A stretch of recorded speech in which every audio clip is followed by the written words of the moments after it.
نیتوں میں وسعتوں کی ضرورت ہے۔ اگر صرف اپنے ذاتی مفادات پیش نظر ہوں گے تو عبادتیں وہ معیار حاصل نہیں کر سکتی، ان کے نیک نتائج برآمد نہیں ہو سکتے۔ اگر عبادتوں کے بعد ایک دوسرے کے لیے محبت کے سوتے نہیں پھوٹتے تو عبادتیں محل نظر ہیں۔ اگر دوسرے مسلمانوں کی مساجد میں چلے جائیں تو اکثر جگہ سے آج کل حضرت مسیح موعود علیہ الصلوۃ والسلام اور آپ کی جماعت کے خلاف مغلظات جو ہیں وہی سننے میں آتی ہیں۔ جب مسجدوں میں اس طرح دریدہ دہنی ہو رہی ہو تو ان مقتدیوں پر کیا اثر ان عبادات کا پڑنا ہے جو ان بےہودہ گوئیاں کرنے والوں کے پیچھے نمازیں پڑھتے ہیں، اور پھر باہر آ کر کیا ایسے لوگوں نے معاملات صاف کرنے۔ اور جہاں تک احمدیوں کا تعلق ہے، ہمیں حضرت مسیح موعود علیہ الصلوۃ والسلام نے کیا تعلیم دی ہے ایسی باتیں سننے کے بعد؟ فرمایا صبر بڑا جوہر ہے، جماعت کو چاہیے کہ صبر سے کام لے۔ بعض دفعہ ایسی باتیں سن کے، جلسے سن کے، گالیاں سن کے لوگ بے صبری دکھاتے ہیں۔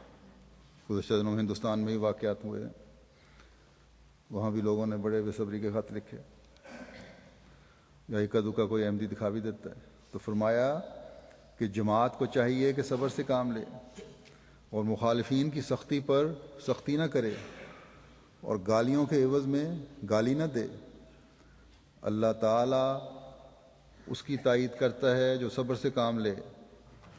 میں اس کو پسند نہیں کرتا کہ ہماری جماعت کے لوگ کسی پر حملہ کریں یا اخلاق کے برخلاف کوئی کام کریں۔ فرمایا خدا تعالیٰ کے الہامات کی تفہیم بھی یہی ہے کہ بردباری کریں۔ پھر آپ نے فرمایا کہ ہمارا مذہب یہی ہے کہ ہم بدی کرنے والے سے نیکی کرتے ہیں۔ فرمایا ہم ان سے سلوک کرتے ہیں اور ان کی سختیوں پر صبر کرتے ہیں۔ تم ان کی بدسلوکیوں کو خدا پر چھوڑ دو۔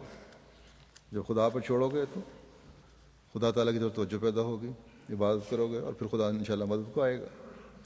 اور پھر آپ نے ہمیں دشمن کے لیے بھی دعا کرنے اور سینہ صاف رکھنے کا حکم دیا۔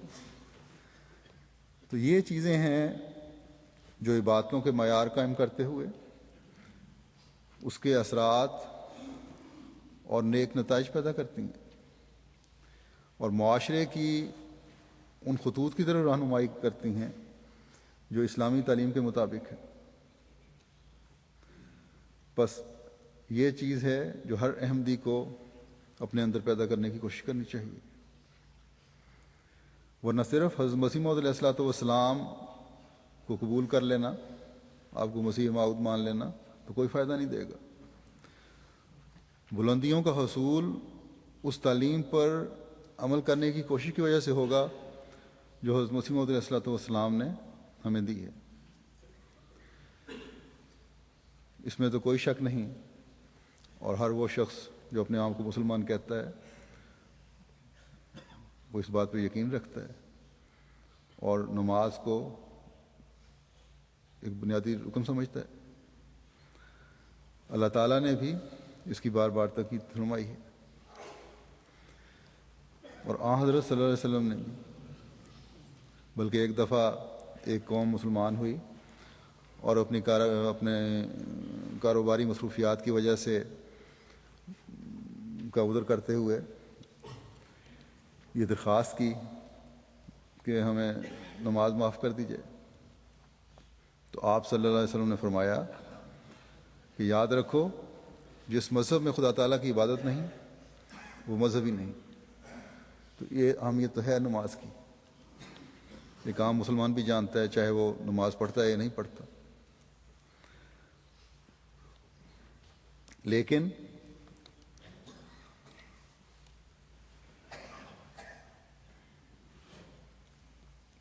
مسلمانوں کو اور ہر اس شخص کو جو اپنے آپ کو مسلمان کہتا ہے ہر وقت یہ یاد رکھنا چاہیے کہ نماز پڑھنی کس طرح ہے۔ جیسا کہ میں نے ایک غیر جماعت دوست کی بات کا حوالہ دیا تھا کہ نمازیں بھی پڑھتے ہیں، اس کے باوجود ہمیں نہیں پتہ کہ معاملات کیوں صاف نہیں ہیں، کیونکہ ایک بہت بڑا طبقہ ان میں بھی ہے، ایسا ہے جو باوجود عبادت کو ایک اہم دینی فریضہ سمجھتا ہے، سمجھنے کے بدقسمتی سے اس کے جو اثرات ہیں وہ نہیں اس پر پڑتے، اس لیے کہ حقیقی رنگ میں عبادت ادا نہیں کی جاتی۔ بہت سے جو ہیں جو صرف دکھاوے کے لیے ادا کر رہے ہوتے ہیں۔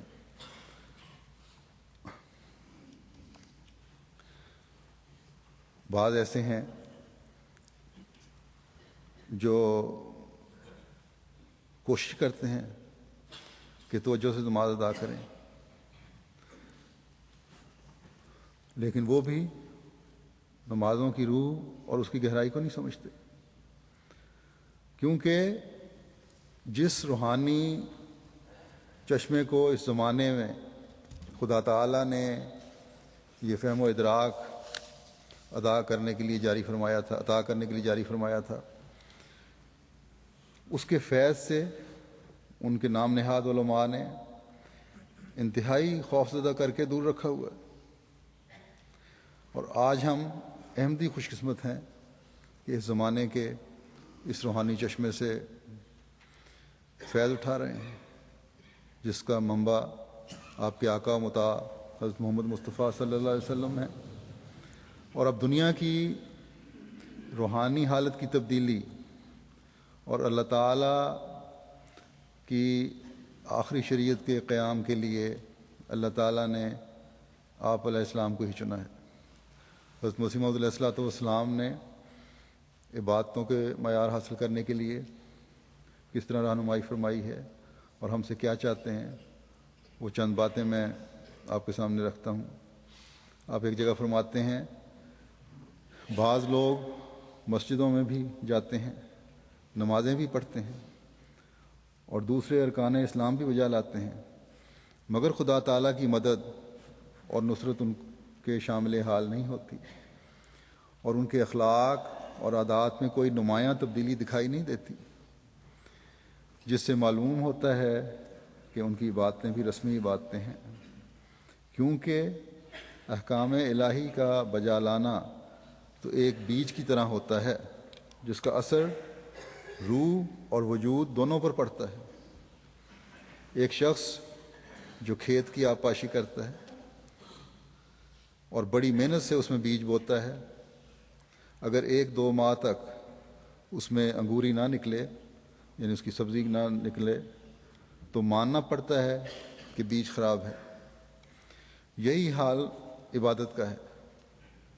اگر ایک شخص خدا کو وحدہ لا شریک سمجھتا ہے، نمازیں پڑھتا ہے، روزے رکھتا ہے اور بظاہر احکام الہی کو حت الوسع بجا لاتا ہے، لیکن خدا تعالیٰ کی طرف سے کوئی خاص مدد اس کے شامل حال نہیں ہوتی، تو ماننا پڑتا ہے کہ جو بیج وہ بو رہا ہے وہی خراب ہے۔ بس یہ معیار ہے جو حضرت مسیح موعود علیہ الصلوۃ والسلام نے مقرر فرمایا ہے کہ عبادتوں سے اللہ تعالیٰ سے تعلق بڑھے اور عبادتوں کے اثرات معاشرے کے تعلقات میں بھی نظر آئیں۔ بعض لوگ صرف ذاتی مقاصد کے لیے دعائیں کر کے کہتے ہیں کہ بہت دعائیں کی، قبول نہیں ہوئی۔ انہوں نے اپنی ذاتی دعاؤں کی قبولیت ہی صرف اللہ تعالیٰ کے سے تعلق کا معیار بنایا ہوتا ہے، جبکہ اللہ تعالیٰ نے اگر یہ فرمایا ہے کہ میں تمہاری دعائیں قبول کروں گا جب تم دعا کرو، تو یہ بھی فرمایا ہے کہ میں جان، مال، اولاد کے نقصان سے تمہیں آزماؤں گا۔ بس ہماری باتیں اللہ تعالیٰ کا قرب پانے اور دلی اطمینان کے لیے ہونی چاہیے کہ اللہ تعالیٰ نے فرمایا ہے میری عبادت کرو، میرا ذکر کرو، میں تمہیں اطمینان بخشوں گا۔ اور اگر اس میں بہتری کی طرف قدم اٹھ رہے ہیں، اللہ تعالیٰ کی رضا کے حصول کے لیے اگر معاشرے میں ہم امن و سلامتی کے لیے کوشاں ہیں، تو یہ بھی عبادتوں کے نیک اثرات ہیں. چاہے ہماری ذاتی دعائیں قبول ہوتی ہیں یا نہیں ہوتی، لیکن ایک تعلق خدا تعالیٰ سے پڑ رہا ہوتا ہے. اور یہی چیز پیدا کرنے کے لیے حضرت مسیح موعود علیہ الصلوۃ والسلام مبعوث ہوئے تھے کہ اللہ تعالیٰ سے محبت اور مخلوق کی ہمدردی دلوں میں پیدا ہو، اور یہی عبادتوں کا مقصد ہے. بس اس کے حصول کے لیے ہر احمدی کو کوشش کرنی چاہیے اور اپنی عبادتوں کے معیار بلند کرنے چاہیے.